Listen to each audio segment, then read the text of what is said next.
Professor Banerjee. She did her master's in the ISI. We have 4 students from the ISI here. Then she did a PhD. Oh, we have? Yeah, we have 4. Which I only see 1 now, but we should have 4. All right. Yes. Someday we'll have 4 from Mexico as well. Yes. She did her PhD at Madison, Wisconsin. That's right. Yes. She's a very accomplished researcher, professor here at the University of Michigan. She's very involved not only with a lot of statistical projects, mainly applying the modeling part, but also she is a tremendous singer, and she also collaborates with some people about singing with young children, right? She taught me linear models, so I know also she's a tremendous lecturer. I'm really looking forward to learn all the amazing things she has to accomplish to get to this point. She's going to still accomplish. Thank you very much. Thank you. Do you want to use the microphone? Sure. Also, you know what? I teach in this room. You know that. I know. So, can you all hear me? Okay, good. So, firstly, welcome everyone. It's a delight to see you all here. And how many do we have this year? 40. 40. Great. 40 young minds. And I see the bright faces, the curious faces. So, I want to welcome you all here. Firstly, it's a tremendous program, and you learn a lot, not only from the outstanding faculty, but I'm sure you will learn from each other. So get to know people across the room, because the more you know people, the more you are exposed to new ideas, and who knows, like maybe 10 years down the road, together you'll be doing science. So, I first wanted to welcome you all. And as Pedro said, it has been an exciting journey. So I'm here to share with you my journey or my path to here. On the left, actually, can anybody guess? This is a photo that I took on a trip. In fact, it was a professional trip. I went to the International Biometric Society meeting, and this was a couple years back in Morocco, and we traveled to the Sahara. So on the left, this is a photo I took, like, we went and camped one night in the desert, and in the morning, just went out to the sand all over, all across, anywhere you look. It gives you a totally different perspective of life. And these are the patterns that the wind made on the sand. So anyway, so my life has been about finding patterns in data, and so I'm going to share that journey with you all. I'm delighted to know that we have some folks from my hometown. So I grew up roughly about 8,000 miles away from Ann Arbor in a city called formerly known as Calcutta. Now it has a new name, Kolkata, in India, with a population of roughly about 5.2 million. That was the count in 2018. I spent my first 22 years of my life in Kolkata. Came from a family, I have 2 other sisters, and came from a family of kind of folks in the humanities, in the arts field. I always loved numbers, and frankly speaking, I don't know where it came from, because my father taught English literature. So I grew up listening to Shakespeare, Byron, Shelley, Keats, and my father could recite Dante's Inferno from memory, and my mother taught Bengali language. Bengali is the language I speak, or that is spoken in that part of India, and so everybody was in the humanities field. I went to a local high school, which is kind of a decent, moderate-sized high school, not like Pioneer here, which is a huge school. But I loved math. I loved math, and particularly calculus was my favorite subject. The high school teacher who taught me math, I was just fascinated by the concept of limit going to infinity. Infinity was a world of imagination for me. And so I kind of grew up intrigued by and fascinated by that sort of the imagination in mathematics. And in fact, what intrigued me is the commonality between poetry and mathematics, because you need a lot of imagination to understand or even think about infinity or pi, and then the same thing about poetry. So both are very, in a way, deeply rooted in the world, day-to-day world, but at the same time takes a tremendous leap of imagination. So anyway, so my high school teacher, who really was my role model, and my math teacher, he told me about this institution, Indian Statistical Institute in Kolkata. By then I had no idea about statistics. I really came to statistics by chance. And so I went to this institution. It was in the bachelor's program, undergraduate program, and basically when I went to ISI, I had just freshly graduated out of high school, and I kind of had this sort of like everybody around me talked how good I was at math, and I literally thought I was the math genius, because I came from this smallish high school. I always excelled in math, and I thought I knew it all, right? So I landed up in ISI, and what do I see?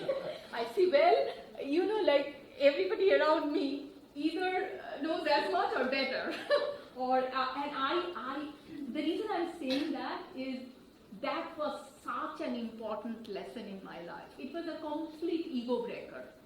I realized very soon, how smart people were around me, and I knew I had a lot of work to do. The first, I would say, couple weeks in ISI, and folks from here, folks from ISI who are here might be able to relate to it, but I kind of graduated many, many years back, probably before even, I don't know, you were born. I quickly realized during the first couple weeks at ISI that the abstraction, at sort of the abstract level that we were being taught, it was simply beyond me. I had freshly graduated out of 12th grade, and I still distinctly remember this story that the professor who I was taking real analysis from was teaching us about the axioms of real number system. And he spent like a whole week proving the additive identity, like a plus 0 equal to 0 plus a equal to a. And I sat there thinking, oh my gosh, I was like, what's going on? I came back home. I used to stay in the kind of the residential college, and I came back home and I told my parents that there's no way I'm going to continue in this institution. I'm quitting. And at that time, when I was growing up, like everybody in my cohort, people who were kind of good in science, in math, either went to engineering or went to the medical school. And I wanted to study math. I wanted to study, at that time, like I said, I didn't have much sense about what statistics was. I only knew that statistics was kind of, I thought statistics was a branch of mathematics. That's how I viewed it. So I was ready to give up. And I simply couldn't take it that I sat through an entire week not understanding what's going on, and here I thought I was kind of the math genius, right? So my parents said, stick around, give it a try, and maybe it will be fine. So anyway, I stuck around, and I stuck around, and the sort of the training that I got at ISI, I mean, I'm so grateful because I feel that built my foundation in statistics, and it was a sort of also at the same time I was among very bright and very smart people. So as I was telling you, talk to each other, learn from your peers. So that also became a very important aspect of my training. Fast forward, I came to do my PhD at the University of Wisconsin, and things have changed at ISI, I know now. But when I landed at Wisconsin, I realized that although I got that one of the best training in the world on the sort of the fundamentals or the foundations of statistics, I actually didn't know how to handle data, pretty much. And I landed up in Wisconsin, and I thought, gee, I know all about the theory of linear models, what I taught you guys. But I didn't know how to fit a linear model. Because I just panicked, I froze. So Wisconsin, or I should say the graduate training in the United States, gave me that understanding and gave me that appreciation about statistics as an applied science.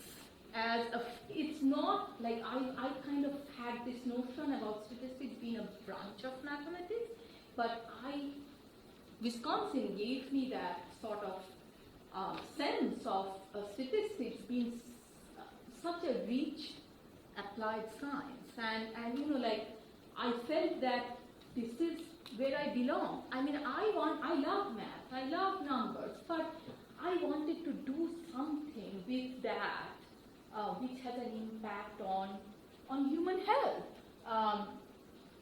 Or I needed to see the impact of my work. I mean, I have deep respect for people who do fundamental science, but I couldn't imagine myself, sort of, working alone, sitting in my office and sort of doing work that I didn't see a direct impact of.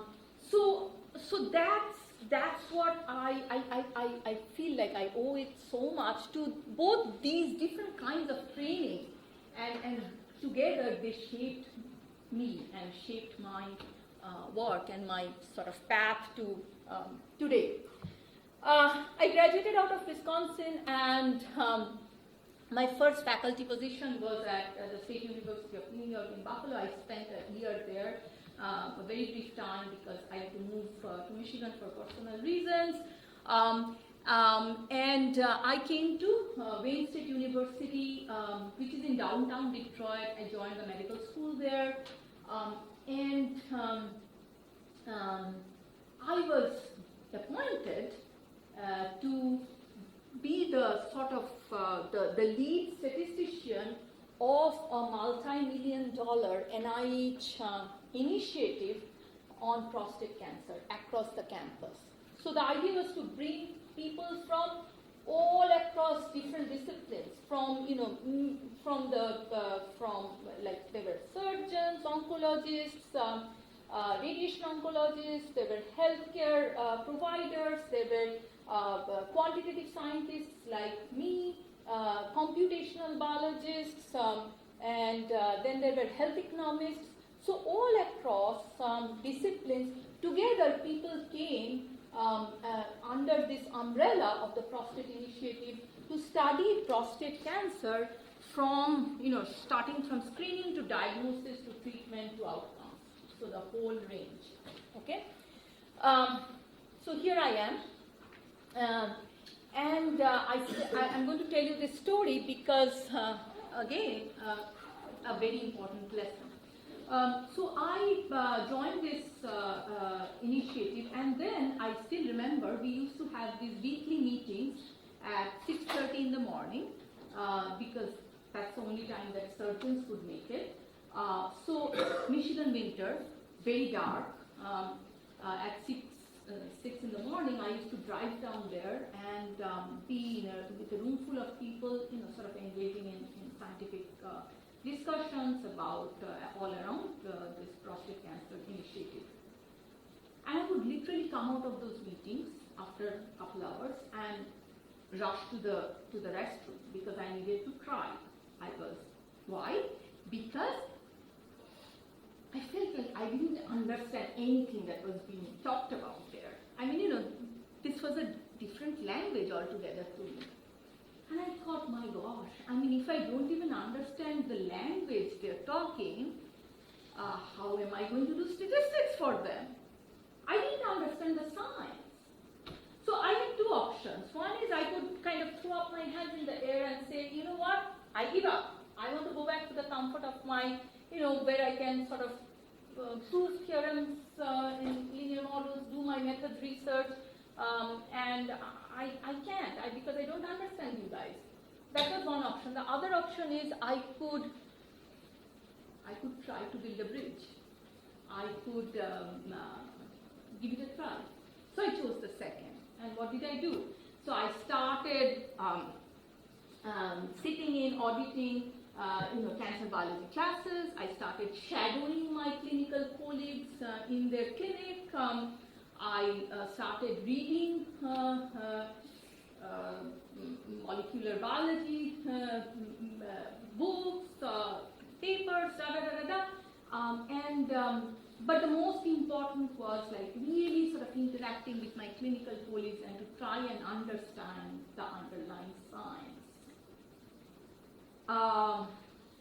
Fast forward 4 years later, I was at a meeting of the American Society for Clinical Oncology presenting a paper. This is a very funny story. So I presented my work and I had many interesting conversations, dialogues with people attending. And there was one gentleman with whom I had a lot of, very productive exchanges. So as he was walking away from the room, he came back to me. He was walking away and then he came back to me and he said, by the way, thank you for all that discussion, but I also wanted to mention that that you know an awful lot of statistics for a clinician. So I said, yes! Because that was kind of the confirmation that, I kind of had crossed the bridge. I was understanding the science, or at least I was making sense. Why do I tell you this story? The reason why I'm telling you this story is, and this is what I tell my graduate students now all the time, 5-10 minutes into a collaborative meeting, please don't jump and try to write a model equation. Please try to understand the scientific question. Because if you don't, then you are going to give the right answer to a very wrong question. So that's in all of you here. You are in this big data,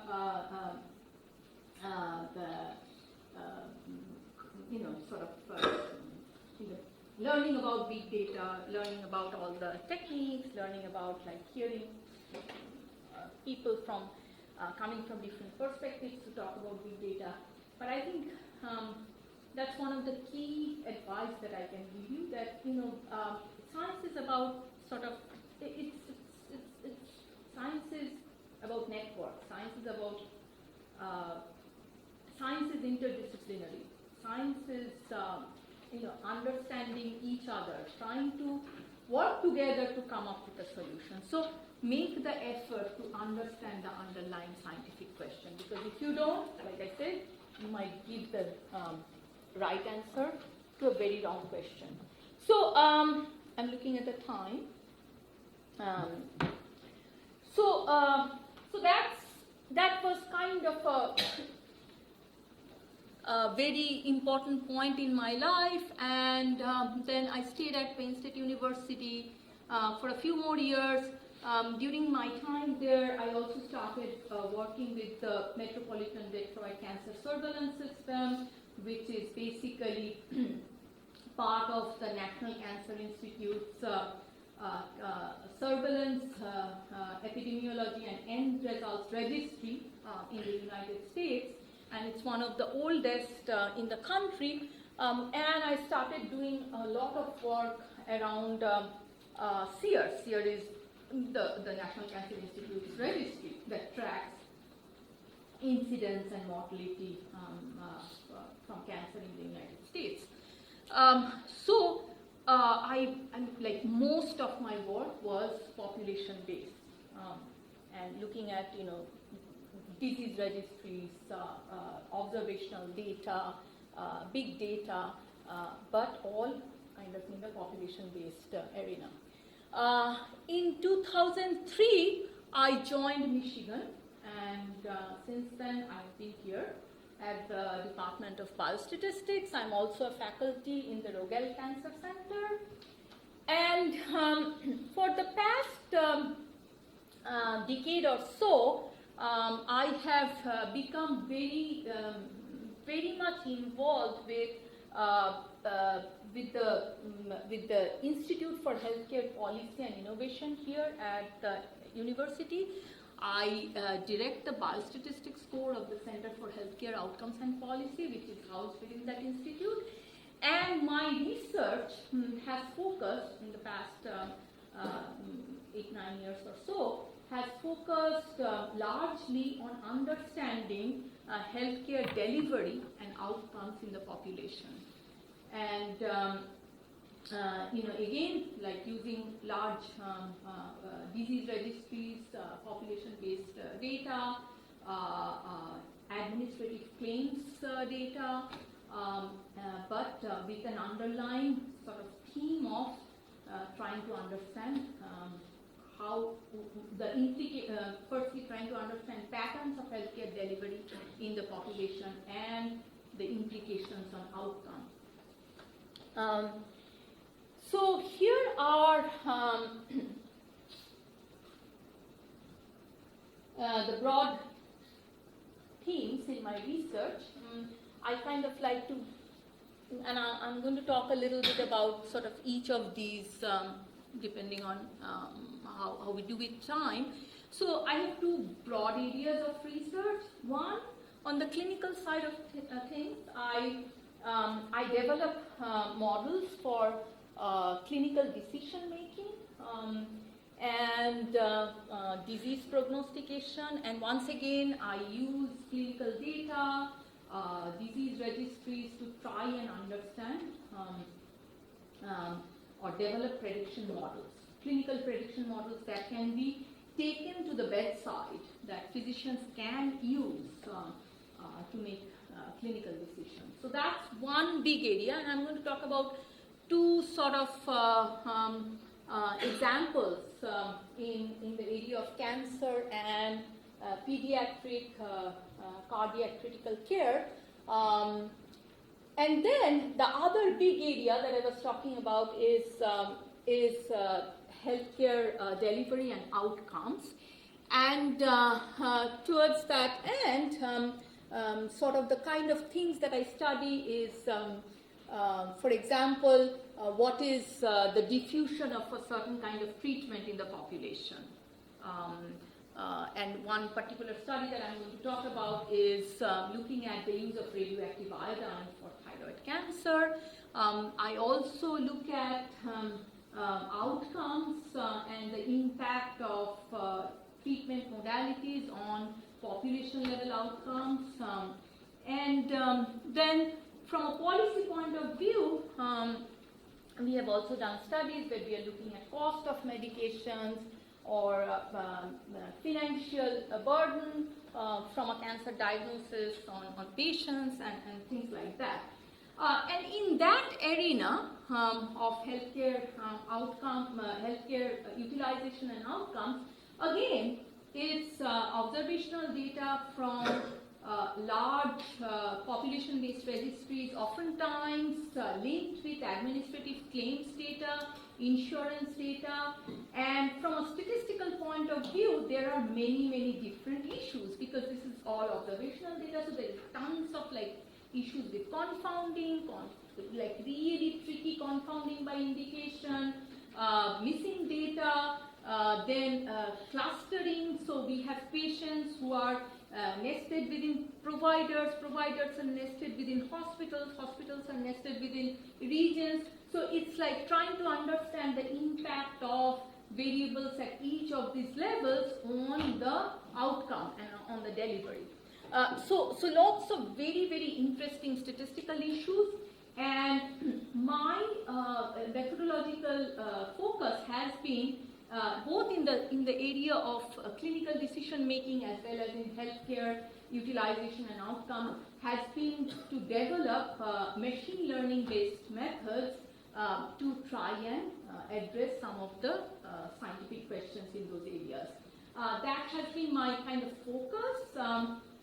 Alongside, I also do research on correlated data methods, on survival analysis, because I deal a lot with sensor type outcomes, so like looking at death from cancer, recurrence from cancer, and so on. So basically from a method point of view, application or developing machine learning based methods in the context of correlated data, correlated outcomes, or censored outcomes. So that is kind of the main focus of my methods research. In terms of substantive areas, I pretty much have built my career looking at cancer studies, and for the past 3-4 years, I would say, I'm also involved with a large collaborative. It's an international collaborative of about 32 institutions that are taking care of children with congenital heart disease. So these are really sick kids, and they undergo very critical surgeries, so I'm involved with that collaborative. I lead the statistics, and data and methods core of that collaborative, and the issues are very different from the cancer world. These are little people, and these are very, as I said, very critical, undergoing very critical surgeries. So they are getting put on mechanical ventilation, ECMOs, and we are, doctors are trying to decide how much of oxygen deprivation in the brain could lead to further neurodevelopment delays in their toddler age, and so the questions are different, the issues are different, but once again, what drives me is again the work that I do, the methods that I develop have a direct impact, because I feel like there are human faces behind those numbers that I see, behind those data, and that is what motivates me and drives me to do this work. Let's talk about a little bit about some of the specific examples. As I said, there are many sources of health data that I combine, integrate in my daily work, in my research. Clinical data, disease registries such as the Pediatric Cardiac Critical Care Consortium or the population-based cancer surveillance registries. Healthcare administrative data, I do a lot of work with private insurers databases like Optum or Medicare for the government, and how do we link this healthcare administrative data with the disease registries and try to understand healthcare utilization in the as well population-based national health surveys. So here is, by the way, that's me. Here is my view of the big data. And you guys probably already talked about, like, big and small p, small and big p, and so on and so forth. Just to point out, like, when we are in the world of big N and small p, things are good. I mean, traditional methods sort of work, classical inference works, everybody is happy. But my work is more on kind of along the small n big P and the big N big P sort of arenas. So high dimensional data, lots and lots of patients, billions of insurers' records, and so it's a perfect playground for the machine learning type of methods that I am interested in, or that I develop.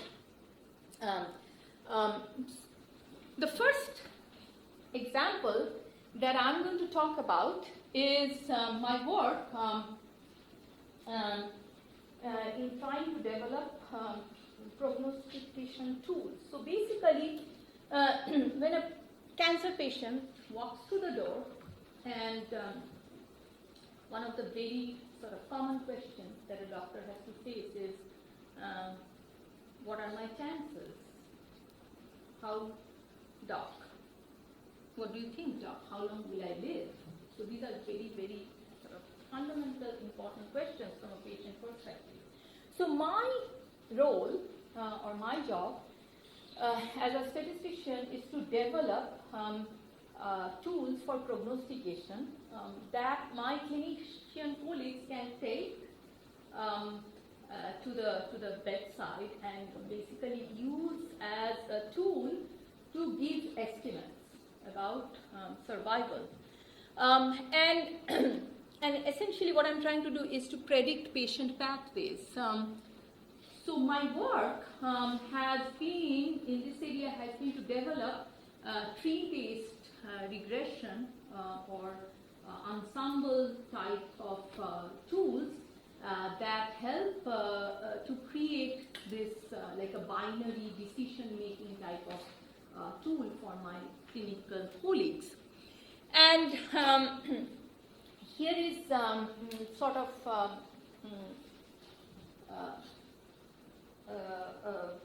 a paper that we published in 2018, looking at treatment-free survival in patients with thyroid cancer. And so just to kind of give you a sense what this does is basically again, this is based of 15 years worth of data or 9,000 patients diagnosed with differentiated thyroid cancer, and having like a sort of a follow-up of the minimum follow-up is roughly about 6.5 years.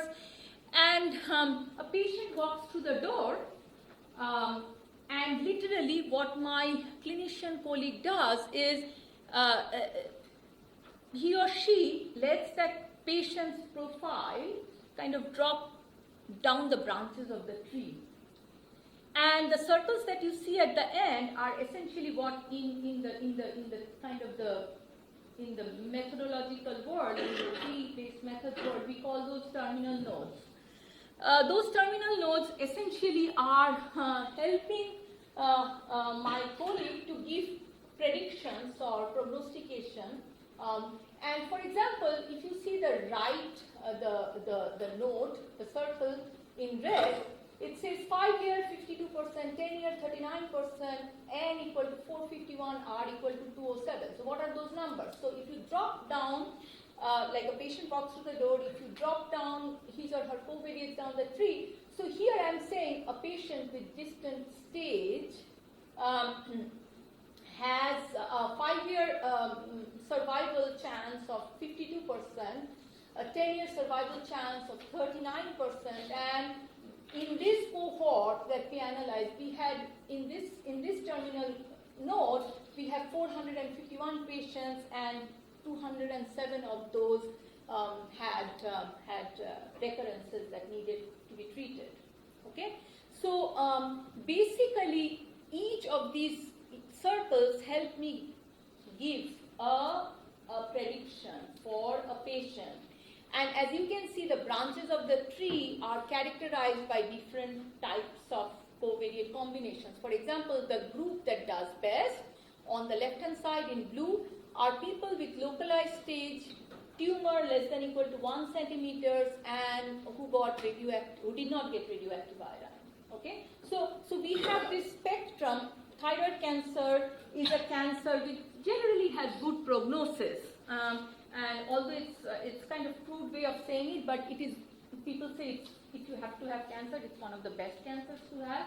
And I don't like saying that statement, but it sort of tells the reality that it's a generally good prognosis cancer. But even there, as you can see, that the range or the heterogeneity is large. There are subgroups of patients that do quite poorly. Okay? And the underlying statistical method or sort of the method that we developed is based on, again, a tree-based approach, which essentially takes the data and sort of partitions the covariate space into rectangles, and then we grow ensemble of these trees, meaning, or we grow forest, meaning we grow many trees by generating bootstrap samples from the same original data. And so if we grow 1,000 trees in the forest, then we kind of average across those 1,000 trees in the forest, which gives me the ensemble. And on the right-hand side that you see that there is a small plot which shows the relative importance of the variables. So if you grow many trees in the forest, then it's saying that, ultimately at the end of the day, it's stage that is really the sort of the dominant variable. Then it's tumor size, then it's the receipt of radioactive iodine, and so on. So it gives you a sense of the relative importance of the variables. So that's sort of one kind of work that I do and again, like this is an example showing a tree that we developed, and again taking into account that the outcome is censored, so the methods are sort of motivated by the underlying scientific question. The next one that I'm going to talk about is basically, again, like my work with trying to understand healthcare delivery and utilization. Again, from the cancer literature, the first paper we published in the Journal of the American Medical Association in 2011, and then the second one was published in the British Medical Journal in 2018. Again, looking at, for example, as I mentioned, the use of radioactive iodine for thyroid cancer, that was the sort of the theme of the first paper, JAMA paper, and the BMJ paper was looking at how are we, in terms of like post-treatment surveillance, just because we have more technology now, we are doing more and more tests, more and more imaging, but what is the downstream effect of that? Is it helping us catch recurrence earlier? Is it improving survival? And so it's all about like what is happening in the population. And I just want to show you like one sort of slide from the JAMA paper. Here we were looking at data from 1,400 hospitals in the United States over a period of 15 years and roughly about 190,000 patients. And lo and behold, what we saw is that despite the fact that there are clinical guidelines, consensus guidelines on who should get radioactive iodine and who shouldn't, there is tremendous amount of variation in the population. So here is a profile of a low-risk patient. According to clinical guidelines, this person shouldn't get radioactive iodine. But when we look at the rate of radioactive iodine administration in the population, as you can see that there is a huge variation going anywhere from like roughly about 2% to 98%. So it's all over the place. So there is tremendous heterogeneity and in a sense also like overage. On the other extreme, this is the profile of a patient who should get radioactive iodine.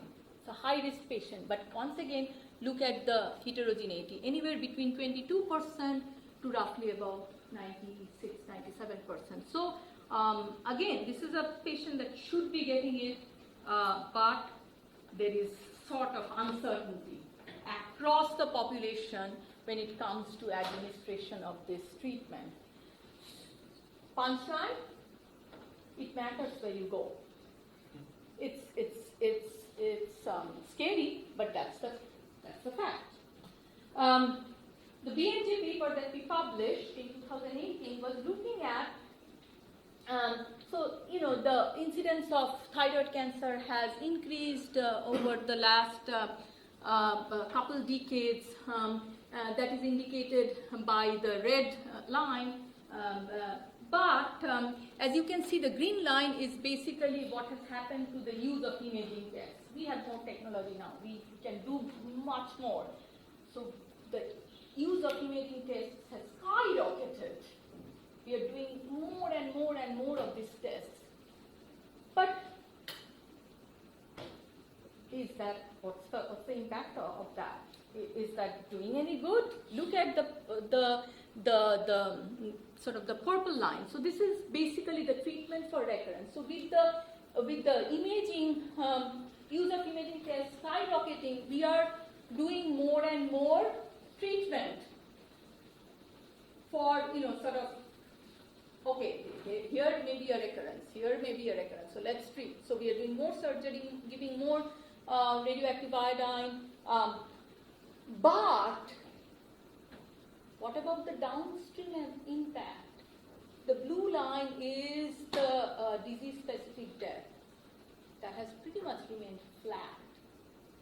So we are doing a lot of unnecessary tests. And this is population data. And so the sort of the punchline is like, I'm not saying that imaging, doing more imaging, post-surveillance, post-treatment surveillance is unnecessary, but it's not needed for everybody. It's only probably needed for a subgroup of patients. And clearly, we are using these techniques more, but with no downstream impact on survival.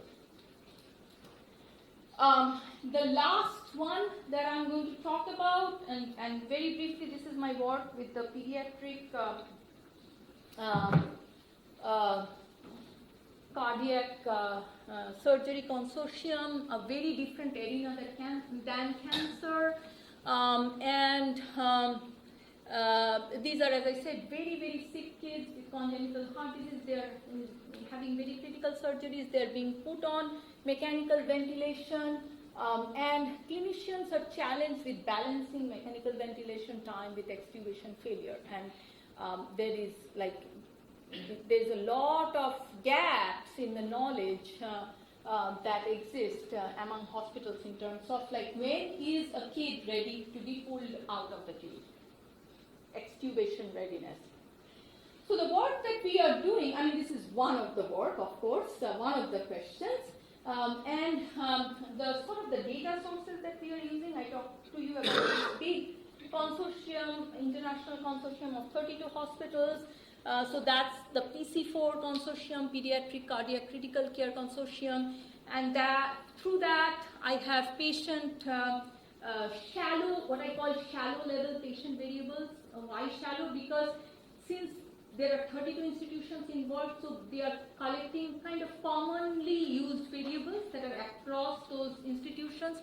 So things like age, clinical characteristics, socio-demographics, and so on. This is PC4 is my large shallow data. Alongside, what I do have is tremendously high dimensional data from ICU monitors and devices that the kids are hooked up to. And they are collecting so this system, this T3 system, which is a data aggregation and visualization software, it is collecting high resolution physiologic data continuously streamed every 1 minute from these ICU monitors and devices. So tremendously high dimensional data, but on a small set of patients. This T3 data currently I only have from the University of Michigan. I also have down the road I will have data from other institutions in the consortium, but right now I only have it from the University of Michigan. So this is what I call my small scale deep T3 data. So the goal here is to develop a tandem prediction approach using that large scale shallow data from the PC4 registry and combine that with the small scale deep T3 data to ultimately improve prediction of extubation failure. So that's the goal. And there, the kind of methods that we are using, so because T3 is extremely high dimensional, of course, doing some sort of data dimension reduction techniques would work, but then I lose that time series aspect.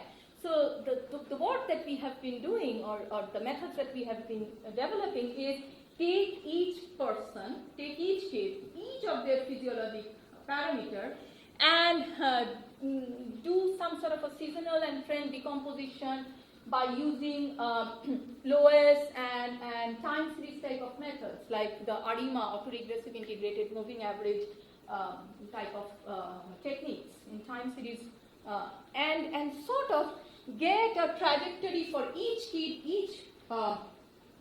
each parameter.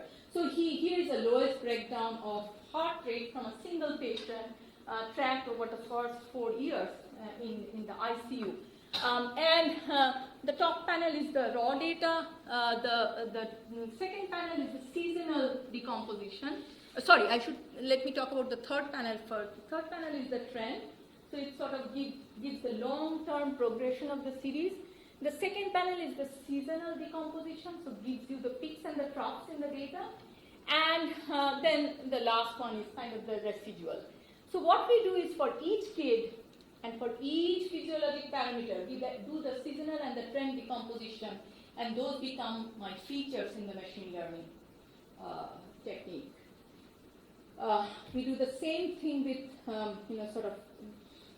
getting the ARIMA breakdown, and these now become my features, Loess and ARIMA derived features, and I extract from these features to make inputs into my machine learning algorithm.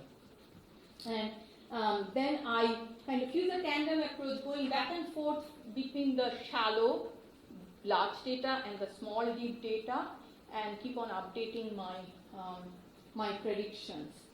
It turns out that, as you can see, that using the shallow data alone or the deep data alone, sort of does does worse than if I use the tandem approach, and I have quite substantial gains in predictive accuracy. These are based on AUCs. So I think the last one kind of that I want to end on is a slightly different kind of study. It's a very interesting study that came out just 3 months back. I think it came out in March of this year. So here, this is a analytically, this is like we used kind of sort of clustered correlated data methods, but the essence of this study is this is out-of-pocket costs data tracked in Optum, which is the United Healthcare insurance data over 73 million people over a period of roughly about 15 years. We were looking at commonly prescribed neurologic medications, and what we saw is that patients are paying up to 20 times more for neurological drugs since 2004. CNN.com carried our story, and interestingly enough, Bernie Sanders tweeted about our study in his Twitter page and said the pharmaceutical industry itself has become a major health hazard for the American people. When we are in the White House, we are going to end their fraud and greed and lower the cost of prescription drugs by 50%. So, hopefully Congress listens. So this is power of data. I mean, again, as hopefully you got to see that there is a sort of the motivation for me along the path has always been I love numbers, I love data, I love to uncover patterns from the data, and at the end of the day, I feel like the reason why I do this is because ultimately there is a story, there is an impact on human health. I also do global public health work, primarily in South Asia. In India and Bangladesh, I work with a children's hospital actually in Kolkata, where I will be spending some time in summer this year. And I also do a lot of work in Bangladesh, trying to develop cancer registries there, and also in southern part of India, trying to develop online modules for cervical cancer screening using pap smear, something that can be applied to low middle income countries. Break the barriers, go where possibly no one has gone before, and use the power of data. With that, I'm going to stop, unless you can give me 2 more minutes.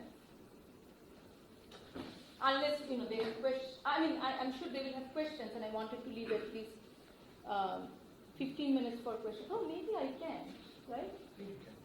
Okay. So I wanted to come back. So this is kind of like where I wanted to end with my journey with data, and but life can be quite interesting. So Pedro mentioned about my music, and I don't want to talk about that, but yes, I am. I sing, and I do a lot of work with, again, with community children, and in Ann Arbor, in India, in the UK, and here is my other life as a singer and a writer. And this is a project that I did last year with the local high school, Pioneer High School, bringing the music of Tagore. Tagore is one of the greatest poets, laureates, philosophers, I would say, in my mind, in the 20th century. And he was the first Asian to win the Nobel Prize in Literature. And the genre that I sing is his songs. And I wanted to bring that to Ann Arbor, to the Western community. So I did a project with the local high school. These are all kids, juniors and seniors at Pioneer High School. They hadn't heard about Tagore ever in their life. So I kind of went and told them about his poetry, about his music, and here they are. And we staged an awesome performance last year in Ann Arbor, and I had a very nice interview with NPR talking about this work, and they gave me a new title, The Singing Professor, which I'm happy about. And then finally, I'm going to end with this, because I told you about the fact that I came from a family of humanities. My father was an English literature professor, and I never knew where my love for numbers came from. It all comes back in full circles. So today I also write poetry. Today I try to integrate my work with numbers, with cancer and my poetry. And very interestingly, the Journal of the American Medical Association, Oncology, published a poetry of mine last year. I never knew that they published poetry, but this had an oncology theme. So I submitted that and they published it. And so I want to end with that poetry. We created a music video out of that. So that's what I'm going to share with you and end there. How do I, Pedro?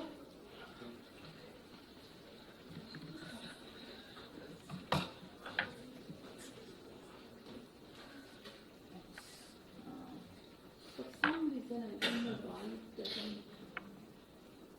You have his link? Yeah, I have the link.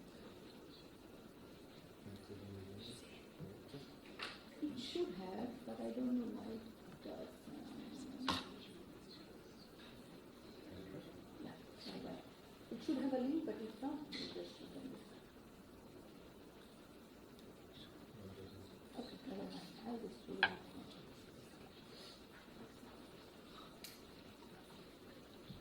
So the name of the poem is White Noise.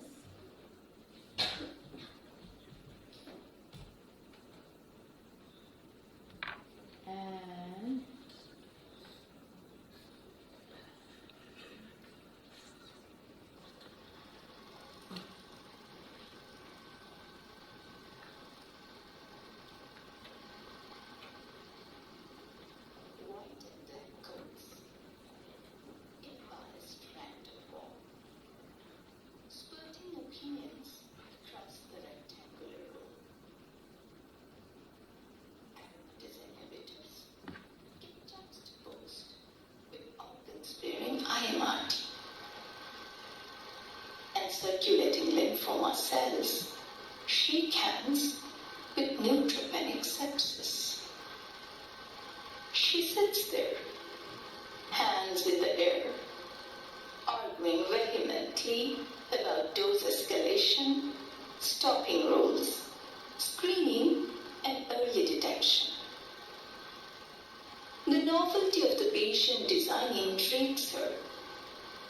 PKPD in her ward are not names of athletes. And Martingale is hardly a bird. Smart science tastes like Bloody Mary in a gold-rimmed glass. It has the zing and aura both. Saturday evening at a party, shyness blended with admiration from a junior colleague. I have read most of your articles. And then with a sheepish grin, never imagined you would wear flowers on your hair. Never fancied you feeding rice balls to your son by hand or chasing butterflies with your daughter. I fooled you, didn't I? She laughs out loud. But inside, she feels large, bursting with multitudes of contradictions. When the slightly nervous nurse walks into the room, she still thinks she knows it all. There is a very aggressive form of cancer that can present this way. Median survival, 4.6 months. What is 0.6 months in days? Is it on the other side of the orange and yellow leaves? But there are summer birthdays to celebrate, and fall beginnings, or perhaps closures. She walks along the hallway of the hospital, maintaining the midline. Life passing by on both sides of her, like action and reaction. She can smell the jasmine on a summer evening at the roadside flower shop in Gold Park. The drizzle of cocoa on the cherry flan she makes for her children. The warm embraces of the first return to home.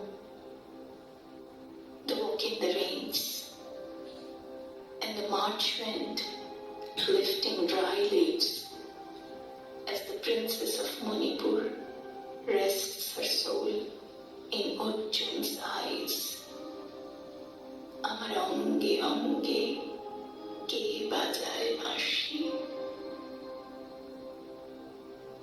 Somebody taps her from behind. She turns around. It's her childhood, her youth, her today. Whatever happens tomorrow, life is calling her today. She answers.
This is what helps me connect, helps me remind that there are human faces behind the data I work with. Thank you all.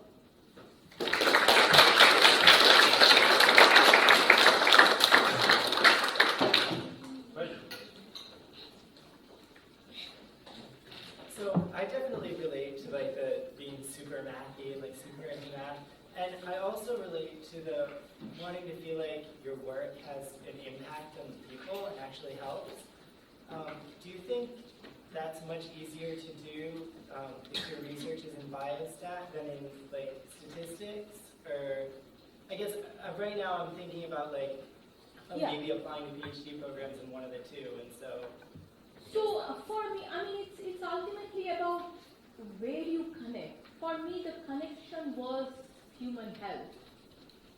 It might be a different domain for you altogether. For example, like I just was talking to some students in a similar program.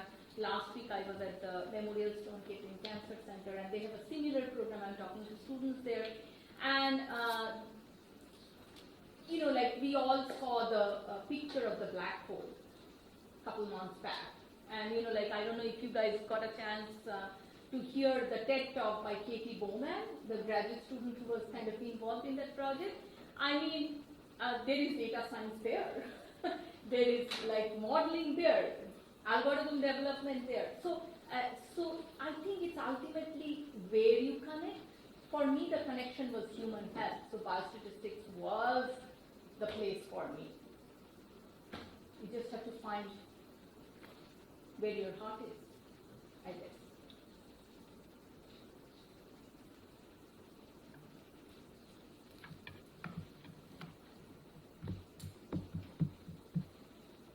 Any other questions? Yes? What are some of your favorite like music or literature or art to go writing at university? Oh, that's an interesting question. So, like, Tagore was kind of a multifaceted personality, and I mean, I think he wrote and composed more than 2,200 songs, and it comes in a collection called Gito Bitan, which is basically Garden of Songs, something like that. So that's one of my most favorite. I have a copy of my Gito Bitan by my bedside. Like, I carried it with me to the United States when I came as a graduate student. It's torn, the pages are kind of like falling apart, but I still have that. I love his poetry in general, and it's just very profound. His essays on universalism, on humanism, his drama. I mean, he kind of like, whatever he touched was kind of beautiful. But for me, the closest to my heart are his songs and his poetry.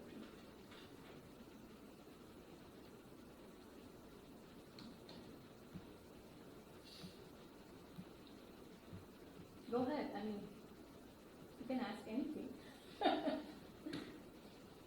Doesn't have to be. Yes. Do you find that any of your like creative interests have any like practical like use in your work, or like has it influenced you at all? Thank you for that question. Actually, yes. As of like, it's as fresh as like this morning. We are actually talking about developing a project on music therapy for cancer survivors through the cancer community,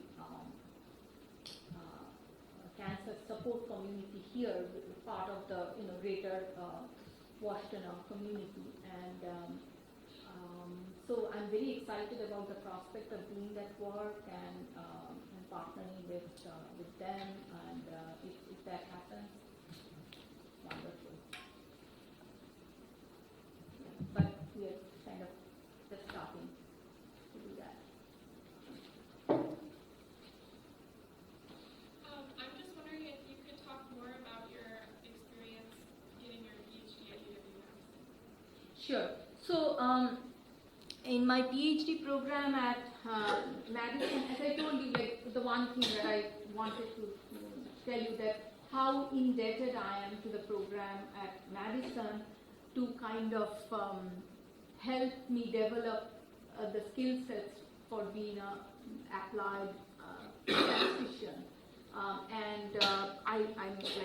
very grateful for my training from ISI, but as I said, when I came here, I actually kind of freaked out, data really kind of gave me cold feet.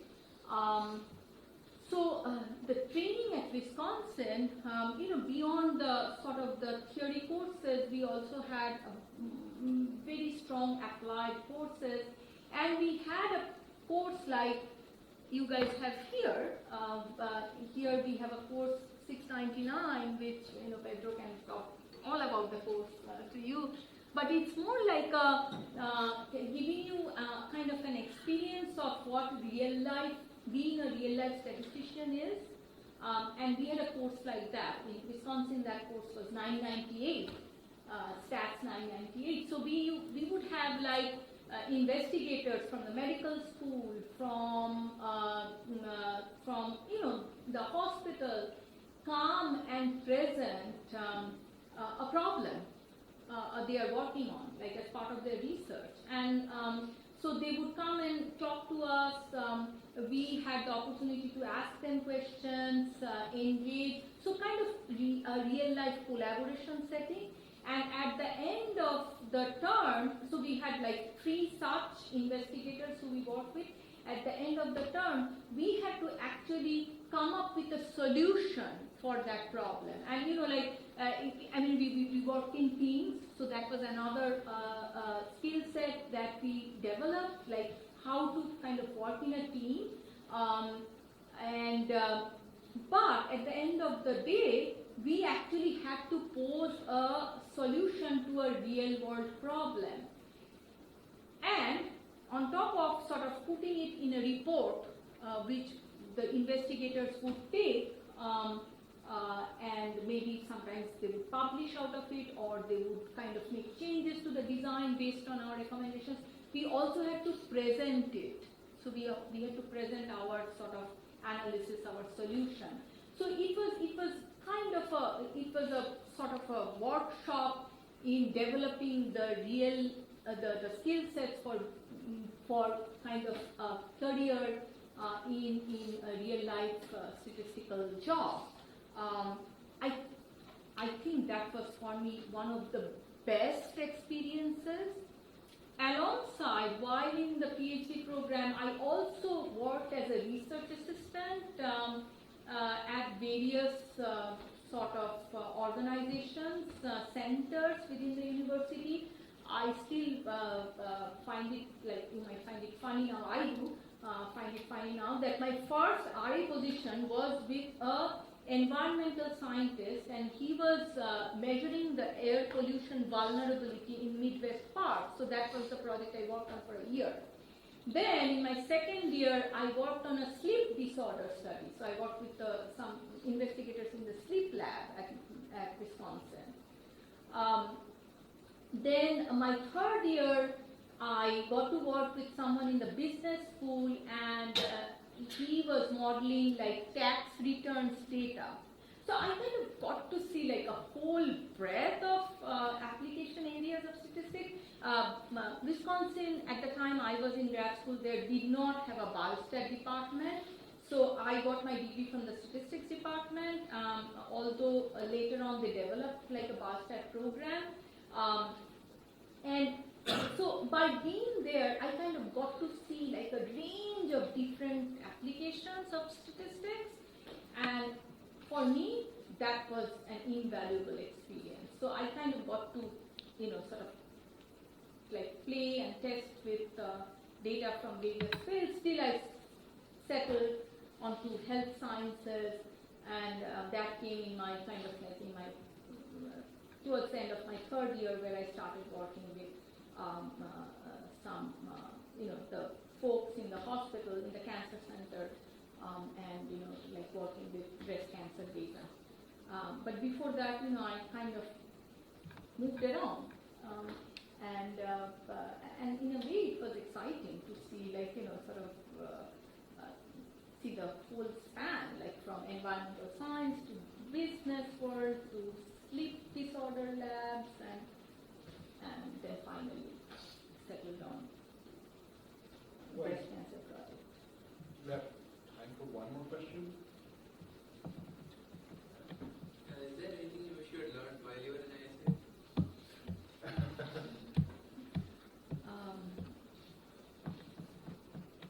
Yeah, I think the sort of the connection to the real data, that aspect. I know that sort of the curriculum has substantially changed since I was, or you guys would know better, since I was there.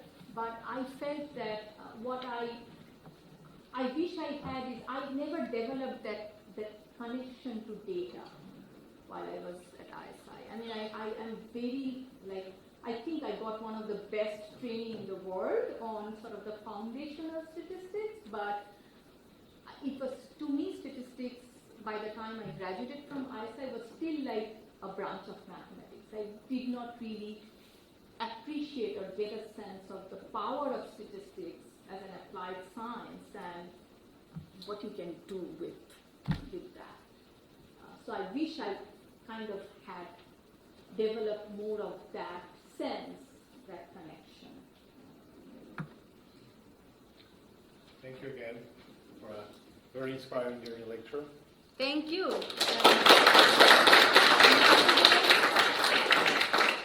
I congratulate you all here because remember, you are among a selected group of students, but make the best use of it and learn from each other. Thanks.